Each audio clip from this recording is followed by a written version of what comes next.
Thomas Sankara in 1987. He was eliminated by Blaise Compaoré. You come to Central African Republic, there's David Dacko. David Dacko was to change the nation in another dimension, but a man called Bokassa used to eliminate him. You go down to Congo Brazzaville, there's this guy called Maro Ngouabi. Ngouabi also was eliminated through a coup d'etat. Now, if you go down to Guinea Equatorial here, there was this guy called Masias Ngema. It was his own cousin, Obiangema Basoko, that was used to eliminate him. You go down to Ghana, Osagie from Kwame Nkrumah had a good intention for the nation. It was Kotoko, his own clear neighbor, that eliminated him. You go to Nigeria, the guys of Nnamdi Azikiwe, they were eliminated by Paul close to them. Now, if you put it in a nutshell, you go to Mozambique, Samora Moise Machel, it was his close partner that eliminated him. The West, and I repeat, will never and ever have access to Africa until they use Africans. That's why I say what is eating the bean seed is within the bean seed. Africans are full with greed, full with ethnocracy, tribalism, and nepotism. And if nothing is done, we will keep on killing our best every year.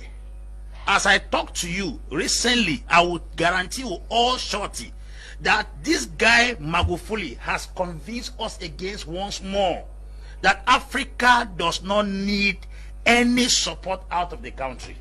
Lazarus Chakwera, in his 8-minute speech commemorating the death of Magufuli, he said, the unpredictable Magufuli.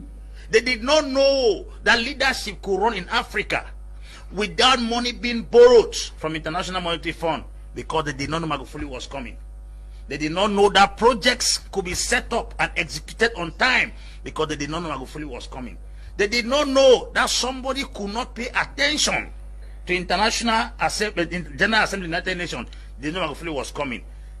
African presidents have given us the impression that you must borrow to succeed. Before Magufuli came to power, most of the mines in Tanzania were privatized.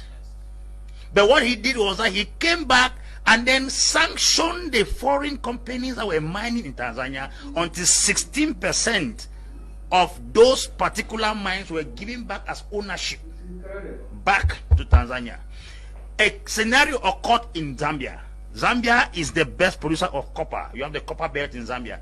Zambia sold that copper belt to an American firm up front without payment, that they will exploit the copper and pay them later. American firm came, took that particular copper belt, turned it within 2 years and paid the money up front, and is giving Zambia a 0.00 something% as royalty for their mine. Was that colonialism? It is talking about stupidity and poor management. Who brought gun to give that copper belt to America? Nobody brought gun. When last did you see Europeans using prestation, assimilation, or indirect rule in Africa? It's no longer there. Let us consider the fact that they are taking a greater chunk of our resources. The balance we have here is very possible for us to manage those things. How can a man come in 5 years' time without borrowing a dime from International Monetary Fund, a dime from World Bank? He was able to restore 6 aircrafts into the Tanzania airline. He was able to build bridges, build railway, restore back the Julius Nyerere hydroelectricity project that could give Tanzania 99% guarantee of electricity throughout the year without borrowing a dime. China proposed to borrow him 10 billion to reconstruct and expand the port in Dar es Salaam. He refused, yet the port was under extension. Where did he get the money? That's what we are talking about. A man that came and gave free education to all government schools in Tanzania. Mr. Leo, 20,000 ghost workers were discovered. That's where our money is going through. That's not colonialism. He also arrested 14,000 unqualified workers in the government. Those 34,000 persons who were earning salary they did not merit is what was melting down the economy. It was not a colonial master. I think if we go down to most African countries, there are people who are earning salaries that do not exist in the government. Where is colonialism in all these things I have outlined? A man who said that education is free for girls, but the moment you become pregnant, your family will start paying fees.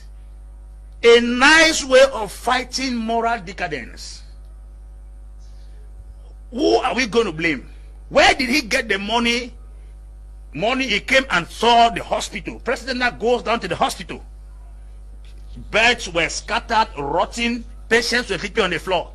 He fired the entire medical staff and gave them 1 month to repair all the beds in Tanzania.